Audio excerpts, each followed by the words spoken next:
Juro lealtad y valentía a Adolf Hitler como Führer y como canciller del Reich alemán.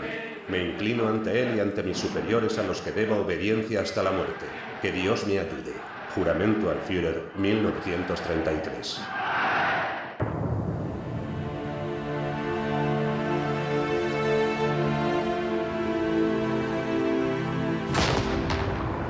Hasta hoy en día, a Erwin Rommel se le sigue considerando uno de los comandantes más destacados de la Segunda Guerra Mundial.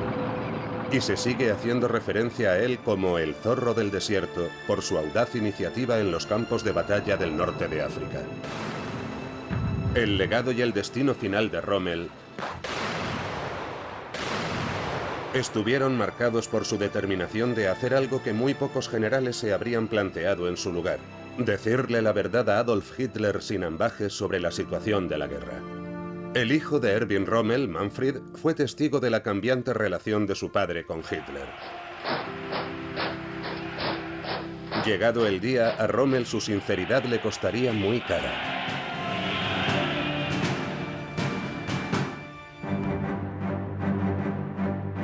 We have interrupted this program to bring you another special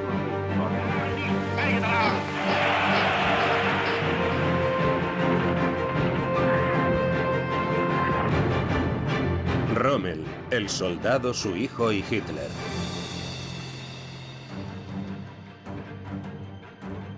Comienza la leyenda. Al principio, mi padre no tuvo ningún problema con Hitler. Erwin Rommel era muchas cosas. Era un líder brillante tanto a nivel táctico como de operaciones, que al mismo tiempo estaba ciego ante ciertas realidades estratégicas del régimen al que servía. Podía ser amable y generoso y prepotente y tirano a la vez. También fue un teniente muy condecorado y un héroe alemán de la Primera Guerra Mundial. Tras la desmilitarización de las Fuerzas Armadas alemanas después de la Gran Guerra, Erwin Rommel optó por permanecer en el ejército, primero como instructor y más tarde, a mediados de la década de 1930, como escolta militar de Adolf Hitler en los mítines anuales de Nuremberg. Con el paso de los años ascendió a capitán, comandante y coronel. Los caminos de Rommel y Hitler se cruzaron varias veces más antes de que Alemania invadiera Polonia el 1 de septiembre de 1939, lo que daría inicio a la Segunda Guerra Mundial. Donde Erwin Rommel brillaba especialmente era en la guerra acorazada. En 1940, Hitler le dio a Rommel el mando de la 7ª División Panzer alemana, la división de carros de combate. Llevó a sus Panzer a una rápida victoria en Francia y hasta el Canal de la Mancha. En febrero de 1941, Rommel fue ascendido a teniente general. La siguiente misión de Erwin Rommel fue la que lo convirtió en una leyenda, la que le valió uno de los apodos más famosos de la historia militar. A Rommel nunca le faltó confianza. Tenía un ego gigantesco. Como se suele decir, no es fanfarronear si lo puedes demostrar. El mal acecha en las sombras.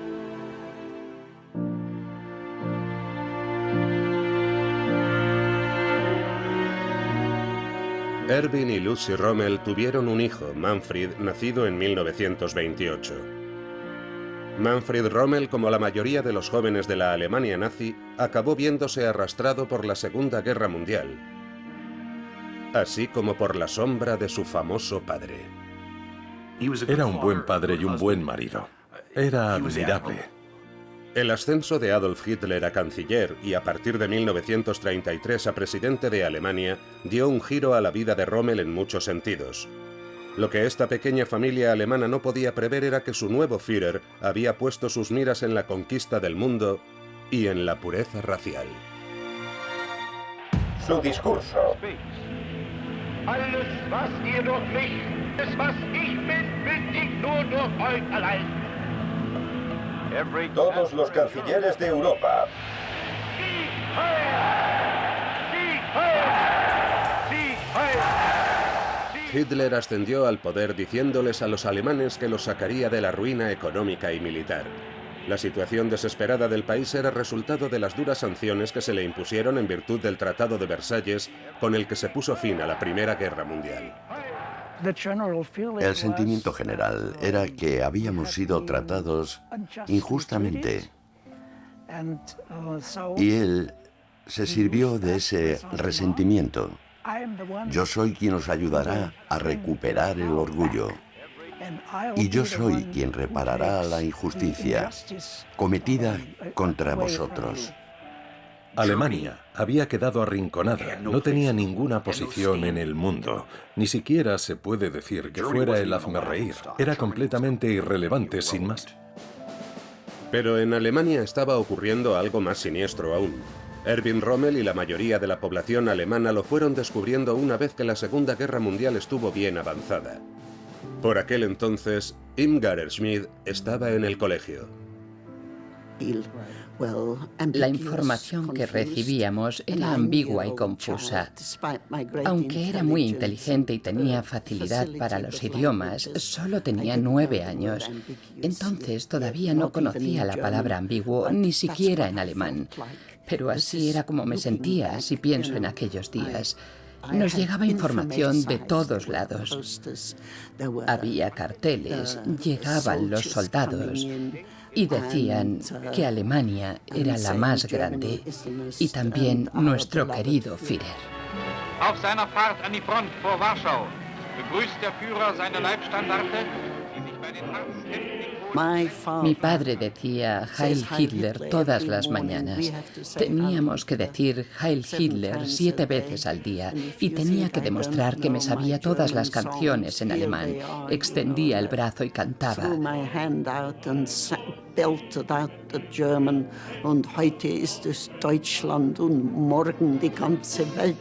Esa que decía, hoy es Alemania, mañana el mundo entero. El comandante favorito de Hitler.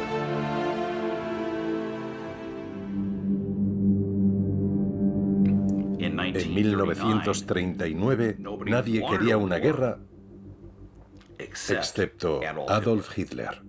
A principios de 1941, tras la conquista de la mayor parte de Europa occidental, Adolf Hitler destinó a su flamante teniente general Erwin Rommel al norte de África.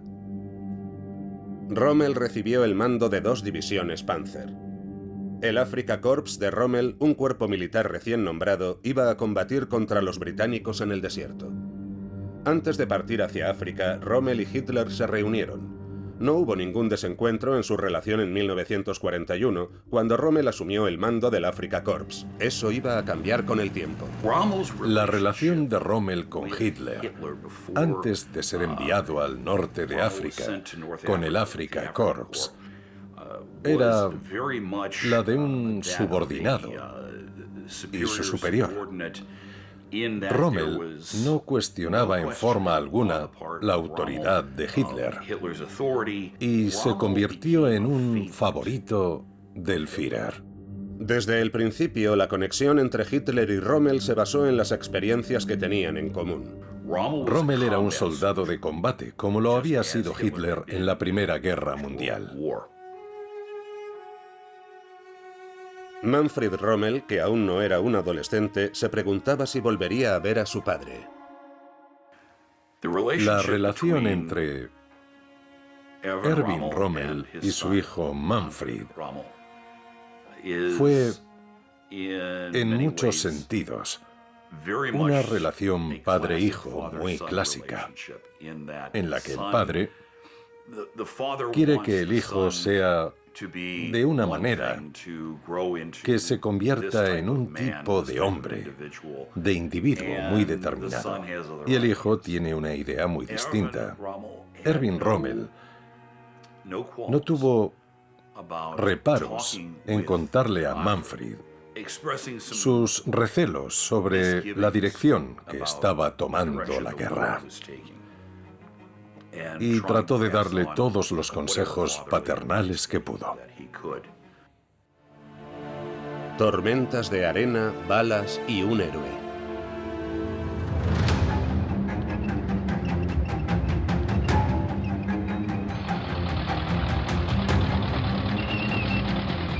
Erwin Rommel siempre quiso liderar. En el norte de África tuvo una oportunidad más de hacerlo. Quería un mando de combate. Había sido oficial de combate en la Primera Guerra Mundial y se le había dado especialmente bien. Le encantaba y quería volver a la acción. Además, no le faltaba valor y le gustaba liderar desde el frente.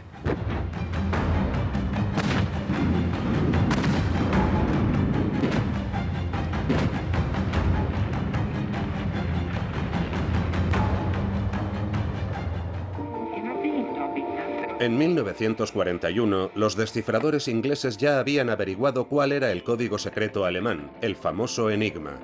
Los británicos leían los planes militares alemanes según se enviaban desde Berlín. Mi padre nunca pensó que fueran capaces de descifrar un código tan difícil.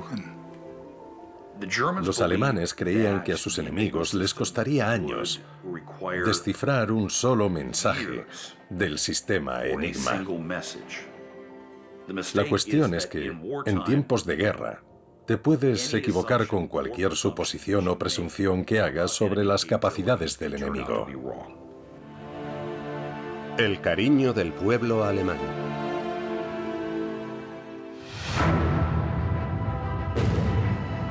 En el norte de África, al igual que en Francia, Erwin Rommel se encargó de dirigir los carros de combate y a los soldados alemanes e italianos desde el frente.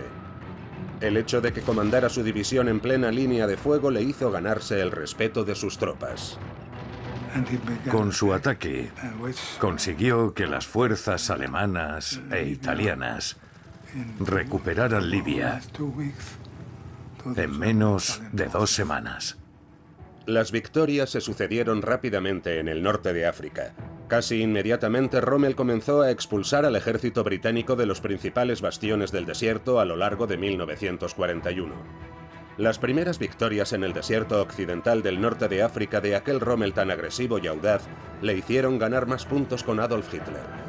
El Führer pensó que los ciudadanos necesitaban conocer mejor a uno de sus comandantes de campo más exitosos, así que lo ascendió a mariscal de campo.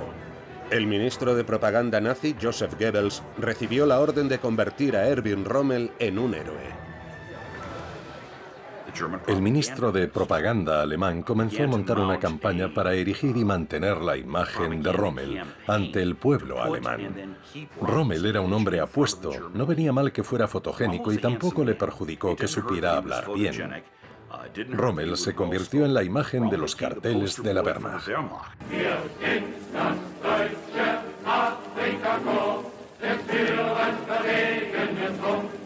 El nuevo rostro de la victoria del ejército alemán proporcionó una muy necesaria inyección de moral en el frente a medida que la guerra avanzaba hacia 1942.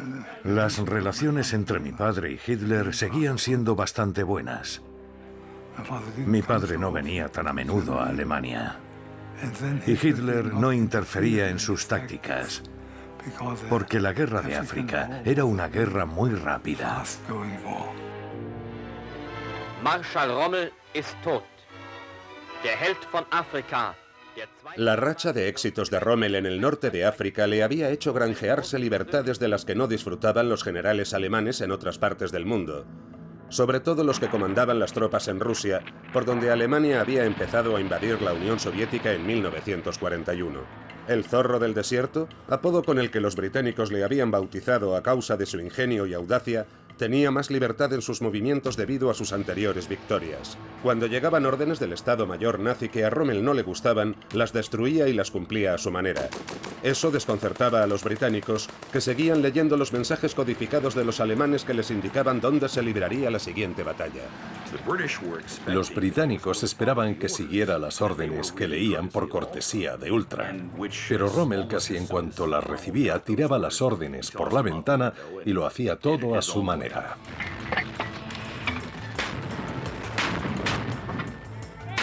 A finales de 1942 los aliados empezaron a cambiar las tornas en el norte de África. Pérdida, arrepentimiento y realidad. Han roto las líneas de defensa. Nuestros carros de combate ligeros estaban a 60 kilómetros de la línea de Rommel y consiguieron atravesarla.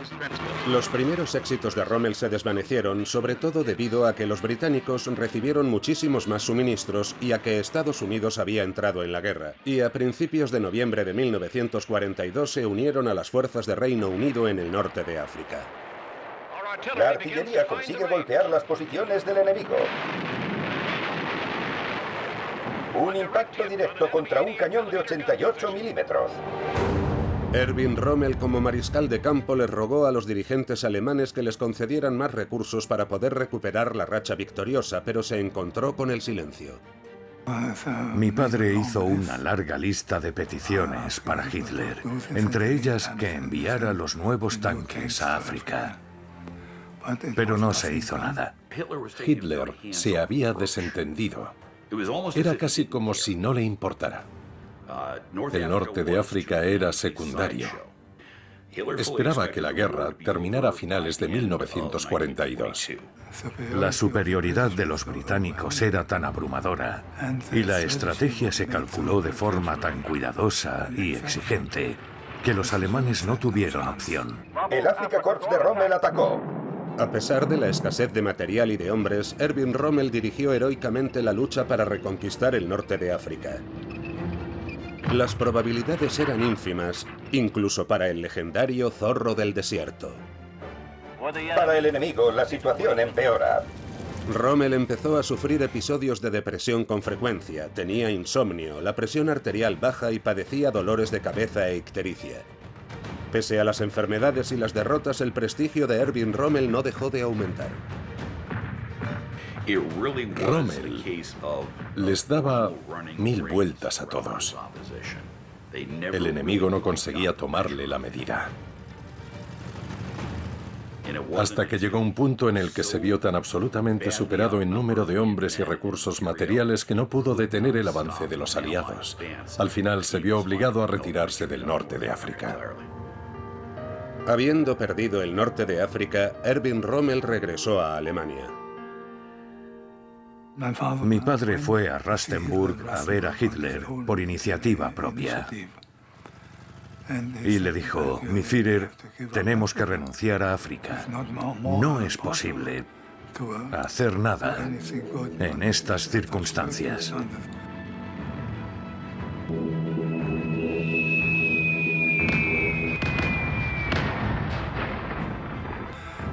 Y entonces Hitler, muy antipático, le preguntó, ¿cuántos fusiles tenéis en el ejército? Mi padre le contestó, no los he contado. Y Hitler le dijo, qué maravilloso general, que ni siquiera sabe cuántos rifles tiene. A lo que mi padre le espetó, lo mejor será que vengas a África y nos enseñes a luchar contra Montgomery con un Karabiner 98. Entonces Hitler le dijo, sal de aquí ahora mismo. Y mi padre salió y Hitler corrió tras él para que volviera. Todos estaban muy nerviosos. La relación empezaba a agriarse. En la primavera de 1943, Rommel empezó a sentir que sus tropas en el norte de África habían sido sacrificadas innecesariamente. Empezó a crecer en él el sentimiento de que le había traicionado. Pero cuando Rommel estaba en su presencia, el tremendo carisma de Hitler contrarrestaba, al menos temporalmente, las dudas que Rommel empezaba a tener. Grietas en los cimientos.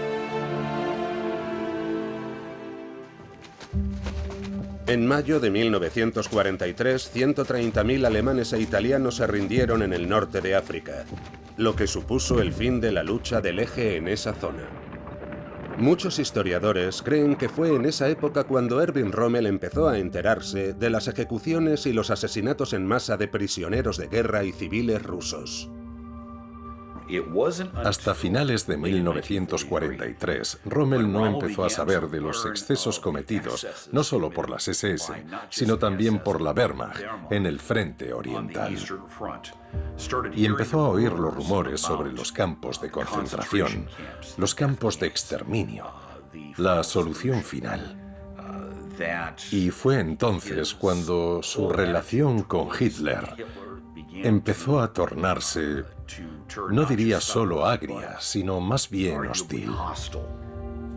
Ese era el Adolf Hitler que Erwin Rommel no conocía, pero que empezaba a atisbar.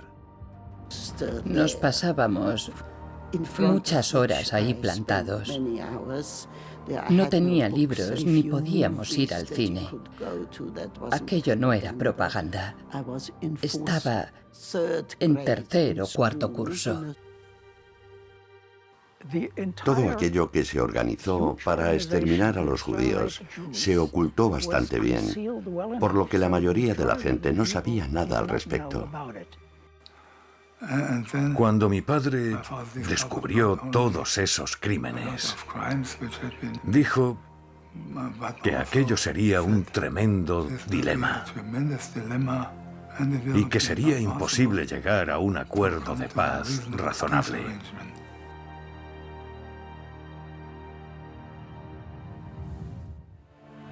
El muro atlántico no es más que propaganda.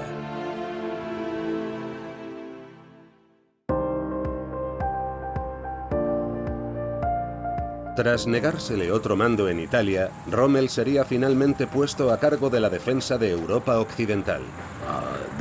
El escenario estaba preparado para el enfrentamiento final entre Hitler y Rommel. Sin embargo, antes de que eso ocurriera, en febrero de 1943, los alemanes luchaban en el frente oriental por el control de Stalingrado en la célebre batalla. Boris Elaun, combatiente ruso, fue testigo directo de ese cruento combate. Stalingrado era el punto más importante de la línea de defensa de la Unión Soviética. El mariscal Georgi Zhukov vino y dirigió el ejército en persona. Así de importante era aquel punto estratégico. Se desplegó una fuerza sin precedentes para proteger Stalingrado. Los alemanes fueron bombardeados día y noche. Muchos historiadores consideran que ese invierno de lucha encarnizada fue el punto de inflexión de la Segunda Guerra Mundial. Los alemanes y las potencias del eje sufrieron más de 800.000 bajas. Tras la batalla de Stalingrado, los rusos comenzaron a hacer retroceder a los alemanes en la Unión Soviética. Erwin Rommel y Adolf Hitler observaron los resultados desde Rusia. Ambos sabían que era solo cuestión de tiempo que los aliados abrieran su tan esperado segundo frente en Europa Occidental. Como ya había coincidido con los británicos y los estadounidenses en el norte de África, al mariscal de campo Erwin Rommel se le concedió el mando de la defensa de Europa Occidental. Allí, Adolf Hitler tenía que defender el conocido como Muro Atlántico, una sucesión de fortificaciones fijas que se extendían a lo largo de más de 2.500 kilómetros desde Noruega hasta la frontera con España. Hitler creía que esos emplazamientos defensivos detendrían cualquier intento de invasión de Europa Occidental por parte de los británicos. Lo que Erwin Rommel descubrió al inspeccionarlo fue que el muro atlántico de Hitler solo existía en los sueños del Führer. Mi padre tenía una idea bastante realista de las tácticas y de la forma de combatir de los aliados. Rommel se dio cuenta de que si los alemanes querían frenar una invasión en el oeste, tenían que hacerlo directamente en la costa en las primeras 24 horas de batalla, sin dejar que el ejército aliado desembarcara en Europa Occidental. Otros no estaban de acuerdo con la estrategia de Rommel de detener a los aliados en el agua. Mi padre no fue muy convincente, como es obvio. El mariscal de campo von Rundstedt todavía creía en el gran peligro de las fuerzas móviles. Cuando se le otorgó el mando en Francia a finales de 1943, Erwin Rommel ya tenía claro cómo terminarían las cosas para Alemania en la Segunda Guerra Mundial. Mi padre estaba absolutamente seguro de que Alemania no podía ganar la guerra de ninguna manera. Rommel esperaba que la invasión aliada se produjera en algún punto de la costa de Francia, dado que aquellas playas eran las más adecuadas para un desembarco. Se reforzaron las fortificaciones y se construyeron otras nuevas. Se colocaron cientos de miles de minas y se construyeron miles de obstáculos en la costa francesa. Se edificaron búnkeres y nidos de ametralladoras para destruir las embarcaciones de desembarco antes de que llegaran a la costa. Se establecieron todo tipo de barreras frente a la orilla para intentar ralentizar a los soldados que entraran desde allí y a la espalda de las posibles playas de desembarco para causar estragos entre los paracaidistas y planeadores. Al menos el muro atlántico ya no era una mera ficción. Rommel trasladó su cuartel general desde París y lo acercó a 60 kilómetros de lo que creía que serían las líneas del frente en la costa de Francia. Dirigiría la defensa del oeste desde este castillo del siglo XII con vistas a la orilla norte del río Sena, en la Roche-Guyon. Al menos ese era su plan. En la primavera de 1944, la lógica indicaba que el asalto aliado se produciría en el paso de Calais, el punto más estrecho entre Francia e Inglaterra, donde el Canal de la Mancha solo tiene 30 kilómetros de ancho. Y eso era lo que los aliados querían que pensaran Rommel y Hitler. Incluso idearon un ingenioso plan para que así lo creyeran. Fortaleza.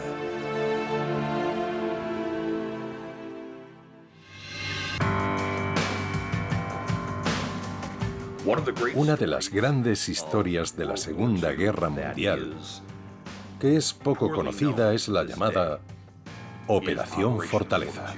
Se creó un ejército aliado de soldados, carros de combate, camiones y tráfico de comunicaciones en Inglaterra. Todo falso. Diseñado exclusivamente para indicar que se iba a iniciar una invasión aliada que desembarcaría en Calais, a 240 millas al noreste de la costa de Normandía.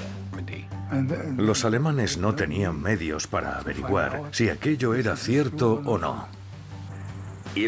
Fue una labor tan compleja y detallada, y con el mismo grado de precisión como la que se puso en marcha para la Operación Overlord, la del desembarco real en Normandía. En la Operación Fortaleza incluso se coordinaron cuidadosamente las actividades de la resistencia francesa para crear la impresión de que el desembarco se iba a producir en el paso de Calais. Hitler picó el anzuelo. Si hubieran seguido pensando lo que intuyeron inicialmente, que el desembarco se iba a producir en Normandía, podrían haber reforzado más las defensas allí.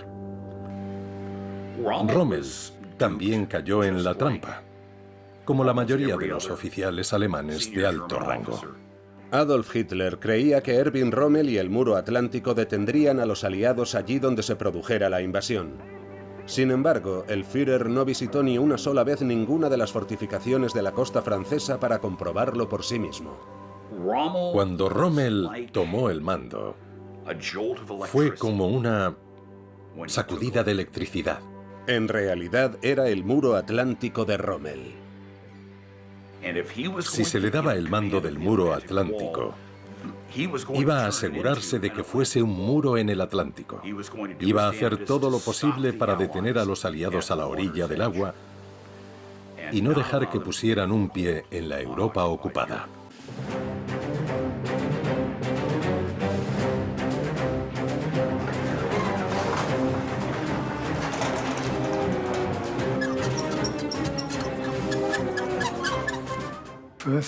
El primer paso de la fortificación de la costa fue establecer las posiciones para la infantería y para los campos de minas, basándose en su experiencia en África, y después distribuir a la división acorazada en diferentes puntos de la costa, para que pudieran intervenir ese mismo día o noche.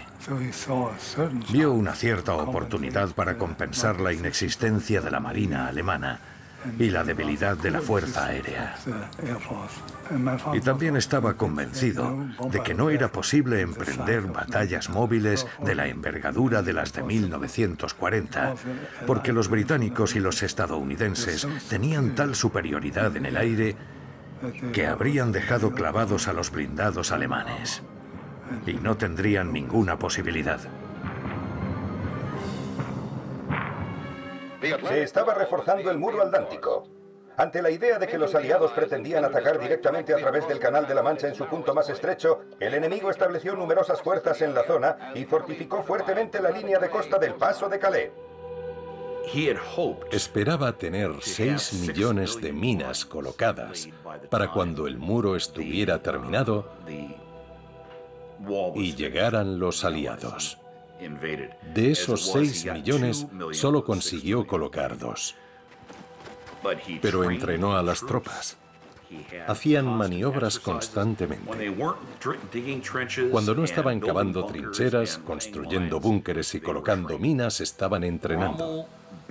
Rommel hizo de Rommel.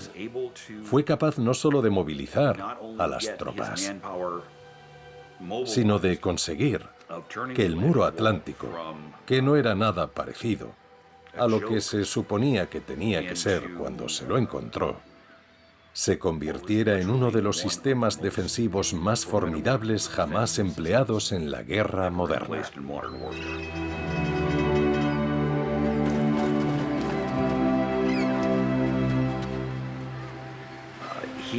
Ideó varios diseños diferentes para los obstáculos de la playa, para las minas, para la detonación de las minas y los campos de minas, y para los búnkeres de vigilancia y de defensa. Hacía un boceto de lo que tenía en mente y se lo entregaba a sus subordinados para que lo hicieran realidad. En vista de nuestras robustas instalaciones, del excelente espíritu de nuestras tropas y de las nuevas armas que se han puesto en nuestras manos, podemos esperar los próximos acontecimientos con gran tranquilidad y no preocuparnos ni un segundo sobre si irá bien o mal. No me cabe duda de que irá bien, y no creo que los británicos vuelvan a intentarlo si tratan de desembarcar aquí. Hizo muchas fortificaciones él mismo. Mostró tener mucha iniciativa e imaginación. Se encargaba de gestionarlo todo. Recorrió Francia comprobando que se hubieran cumplido sus órdenes. Muchas de las playas se habían fortificado muy bien en muy poco tiempo. En 1944, al mariscal de campo Erwin Rommel se le estaba acabando el tiempo cuando mayo dio paso a junio. Había hecho todo lo posible, incluida la incorporación de la aguerrida División de Infantería Alemana 352 a la costa de Normandía. El día D y los días oscuros.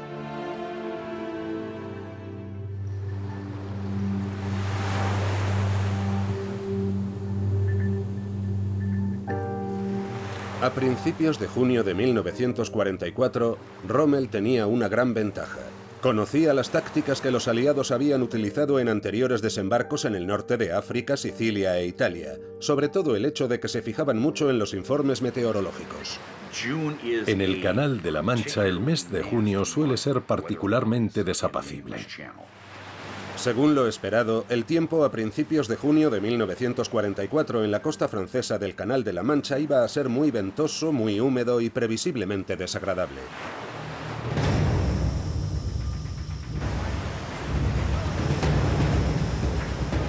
Sin embargo, los meteorólogos aliados vieron algo de lo que los meteorólogos alemanes no se percataron: que los elementos iban a concederles una tregua de 48 horas a partir del 6 de junio. El comandante supremo de las potencias aliadas, el general Dwight Eisenhower, dio la orden. El día D.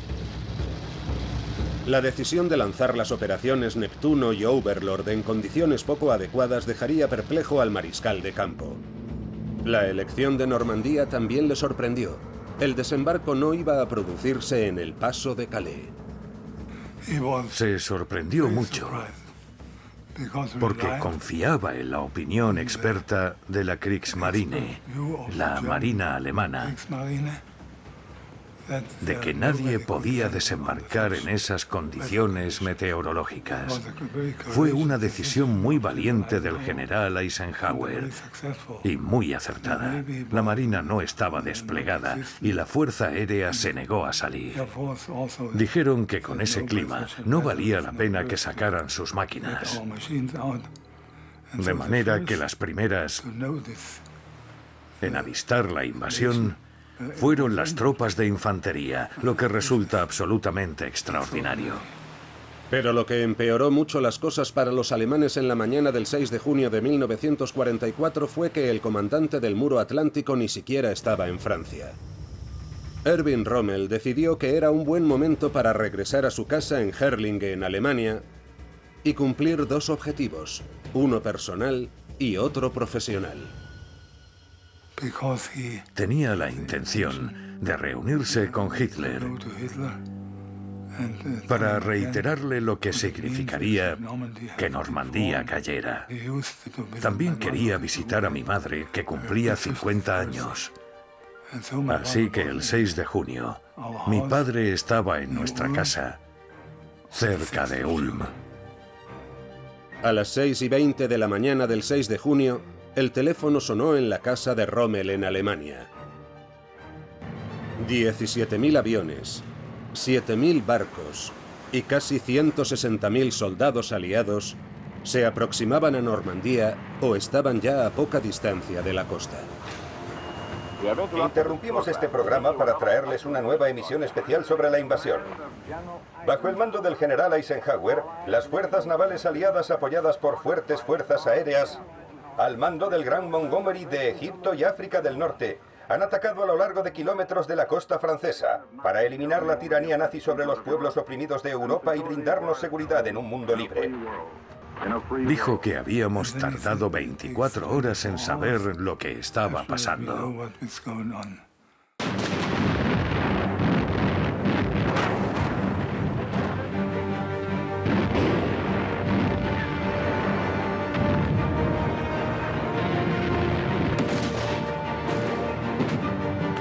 Y ahí fue cuando mi padre empezó a pensar que no solo iban a perder esa batalla, sino también la guerra.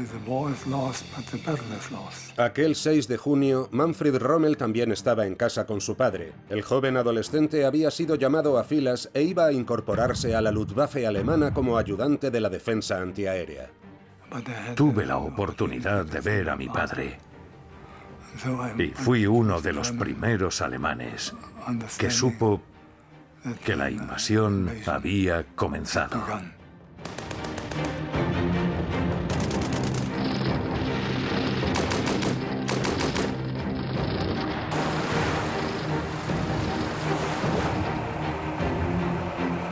Manfred fue testigo de la reacción inicial de su padre ante los informes del desembarco de Normandía. También de su frustración por no poder volver a su cuartel general en La Roche-Guyon en ese momento decisivo de la historia. No le gustó nada, en absoluto. Dijo que tendría que haber estado en Francia y que todavía no tenía claro qué estaba pasando. En el cuartel general de mi padre y del general Gerd von Rundstedt seguían dudando si ese era el verdadero desembarco. Pero eso cambió en una hora. Y mi padre empezó a llamar a su chofer y a prepararse para partir hacia Francia. Y dijo que era muy doloroso que estuvieran desembarcando mientras él no estaba allí. Tras recibir más informes de su jefe de Estado Mayor, Hans Speidel, Erwin Rommel salió en coche de Herrlinge, en Alemania, rumbo a Francia alrededor de las 10:30 de la mañana del 6 de junio. El mariscal de campo llegó a La Roche-Guyon alrededor de las 9 de la noche. Aquella mañana se pensaba que Normandía era solo una distracción, que el verdadero ataque vendría en el paso de Calais. El plan de engaño de la Operación Fortaleza había sido un éxito rotundo. Funcionó tan bien que la 15ª División del ejército alemán permaneció en Calais, esperando hasta bien entrado julio una invasión que nunca llegó. Los aliados mantuvieron el dominio de los cielos e impidieron que los carros de combate alemanes y su infantería de reserva pudieran responder de forma inmediata durante el día D y los días siguientes, tal y como había predicho Rommel. Se bombardean las carreteras que los nazis utilizan para traer refuerzos hacia nuestra mayor cabeza de playa en la costa, a 16 kilómetros de distancia. Sabían perfectamente dónde estaban situados los alemanes. Además de ganar la batalla aérea, las armadas estadounidense y británica se habían hecho con el control de la costa del canal. El alcance de sus grandes cañones llegaba hasta el interior. Algunos comandantes en Alemania decían que era imposible que los alcanzaran a una distancia de 30 kilómetros. Fue determinante para que se hicieran con la costa.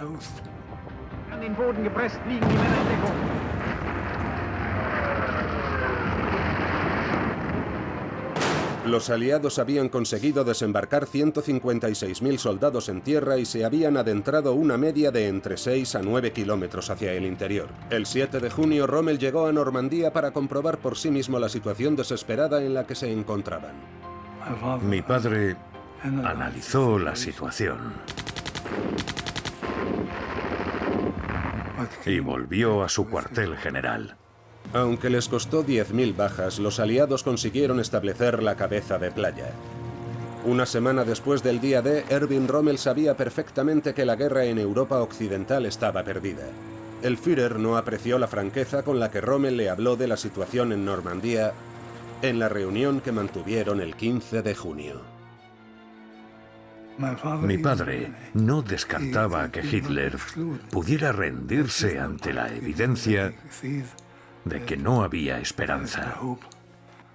No podemos ganar la guerra. Mi Führer, no es posible. Hay que retirarse. Y entonces Hitler le dijo a mi padre, lo entiendo, pero yo no voy a firmar la paz con nadie. Y eso hizo. Mucha gente tuvo que descubrir que Hitler prefería llevar a los alemanes al desastre antes que dar su brazo a torcer. Y es aterrador pensar que estuvo a punto de conseguirlo. La realidad de la situación.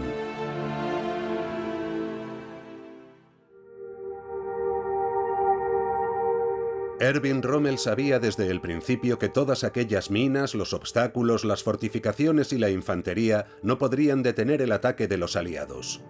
Rommel sabía que si la alianza anglo-estadounidense establecía la cabeza de playa, les habrían asestado el golpe definitivo. A medida que la batalla de Normandía se intensificaba, Erwin Rommel se daba cuenta de que la única manera de salvar a Alemania era que Hitler acordara una tregua con los estadounidenses y los británicos. Estábamos en una situación muy comprometida. Mi padre estaba convencido de que los alemanes no tenían ninguna posibilidad de ganar la batalla en las playas. La guerra estaba perdida. Los aliados estaban en una posición en la que no les hacía falta conceder nada a los alemanes. Hitler tenía que desaparecer. Y lo único que se podía hacer, lo único bueno que un general alemán podía hacer, era rendirse. Rommel le aconsejó a Hitler que firmara la paz. Incluso aunque significara que tuviera que renunciar al cargo de Führer, de jefe del Estado. Los aliados no querían negociar con Hitler, y Hitler había manifestado abiertamente que no negociaría con nadie. En tal caso era el momento de que Hitler se hiciera a un lado. Y como dijo Rommel, había que considerar la situación convenientemente. La franqueza de Erwin Rommel con Hitler alcanzó su punto álgido el 15 de julio de 1944. Le escribió una carta de 3 páginas en la que le decía que la guerra en el oeste estaba perdida y, en pocas palabras, que el Führer de Alemania debía pedir la paz en el oeste. Poner fin a la lucha en Europa Occidental también permitiría a Alemania dedicar más recursos para defenderse de los rusos que se acercaban rápidamente por el este.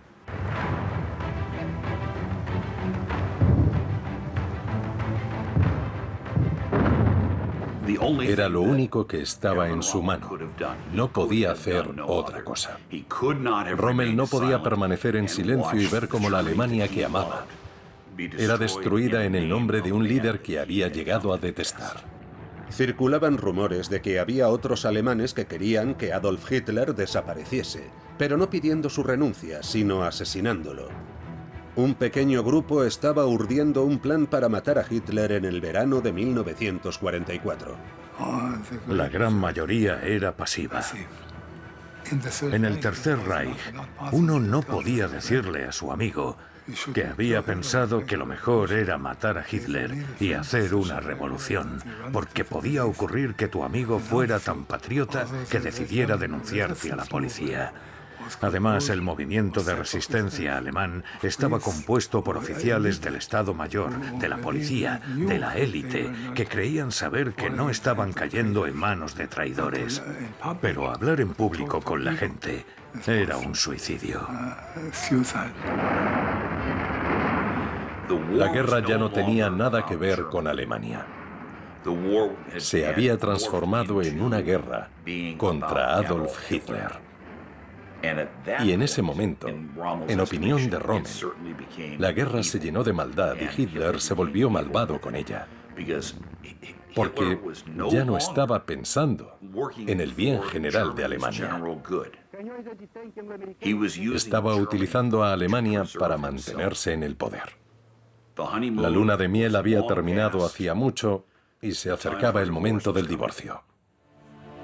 ¿Estaba involucrado o no?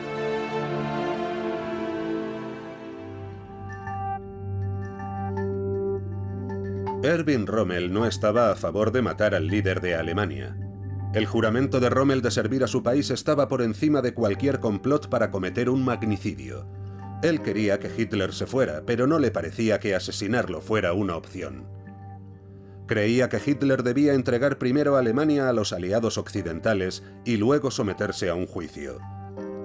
En 1944 a Rommel no se le pasaba por la cabeza formar parte de una conspiración de asesinato, pero sí sabía que había algunos oficiales alemanes que estaban a favor de matarlo. Ahí fue cuando la cosa se complicó. La idea de asesinar a un jefe de Estado era algo que Erwin Rommel habría aborrecido. No se le habría pasado por la cabeza. Es un acto claramente ilegal. No es la forma en que los alemanes hacen las cosas.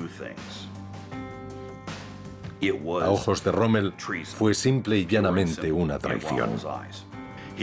Estaba dispuesto a aceptar que Hitler fuera arrestado y destituido de su posición como Führer del Tercer Reich, pero no a tolerar un asesinato. Es la diferencia entre una acción legal y una ilegal. El fin de la guerra de Rommel.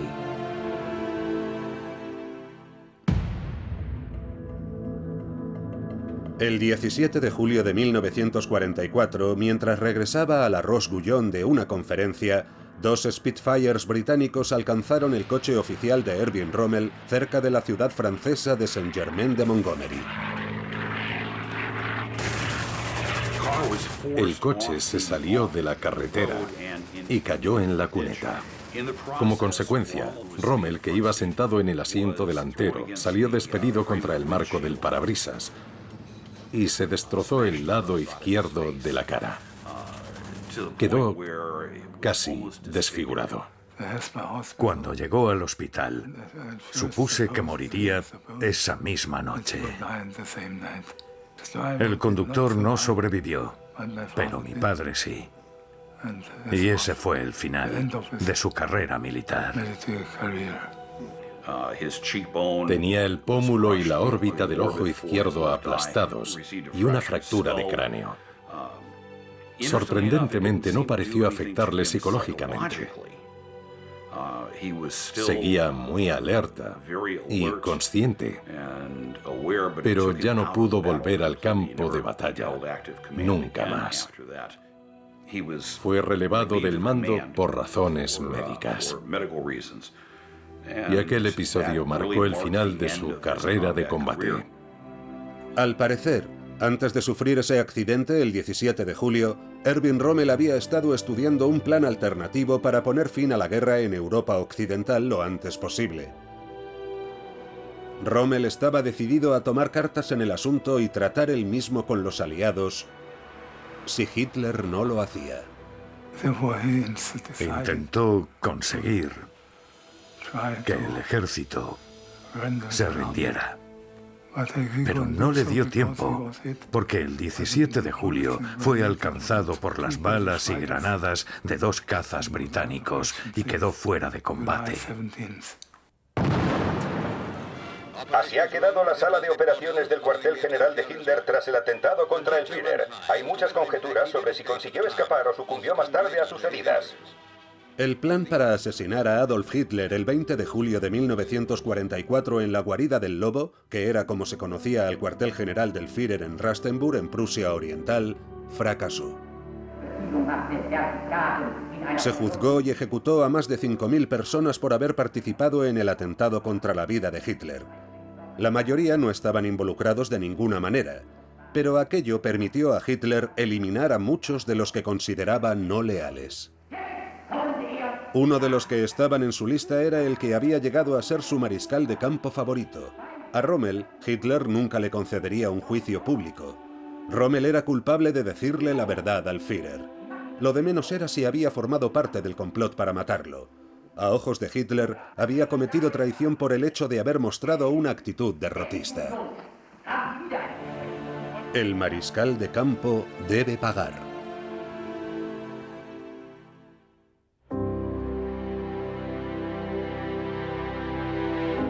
En otoño de 1944, Erwin Rommel estaba convaleciente en su casa de Herrlingen, Alemania, y descubrió cómo Hitler había decidido hacer justicia con él. Cuando Erwin Rommel se levantó en la mañana del 14 de octubre de 1944, no tenía ni idea de que era su último día en la Tierra. Hacia el mediodía, llegaron 2 oficiales, generales de las SS, para informarle de que un tribunal militar había concluido que era culpable de actuar contra el Führer y contra el interés de la patria. Se le dieron 2 opciones. Uno de los generales había traído un frasco de cianuro. Podía tomarse el cianuro y suicidarse, y no se adoptaría ninguna medida contra Lucy o Manfred. Además, se le daría un funeral de Estado y no se mencionaría en absoluto nada que Hitler desaprobara sobre él. O bien, podía impugnar los cargos y ser llevado ante un tribunal popular. No se salía del tribunal popular con una absolución. La única cuestión era ver cuánto de circo y farsa había en el proceso antes de que se declarara la culpabilidad y se dictara la sentencia de muerte. Fue un momento hablar con Lucy para decirle que en un cuarto de hora estaría muerto, que había 2 hombres fuera que habían traído veneno y que ese era el precio que tenía que pagar por haberle dicho la verdad a Hitler. Así que Rommel le pidió a Manfred que fuera fuerte y que cuidara de su madre. Y luego se fue con los 2 generales de las SS. A unos cientos de metros de la carretera se pararon a un lado. Los 2 generales salieron del coche y se alejaron un poco.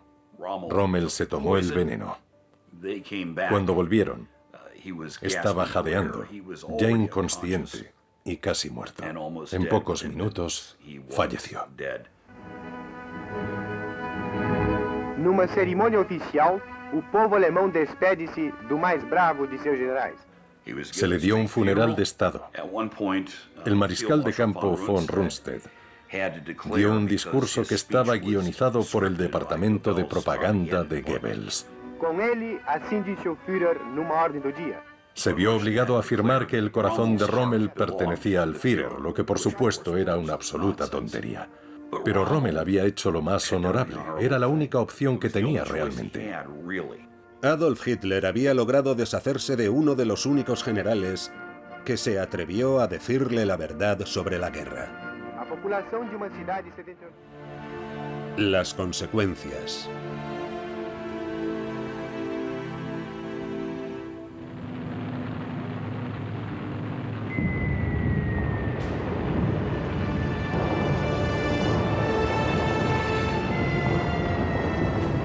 Tras la muerte de Rommel, Hitler llevó a Alemania a la ruina casi total antes de suicidarse en su búnker de Berlín el 30 de abril de 1945.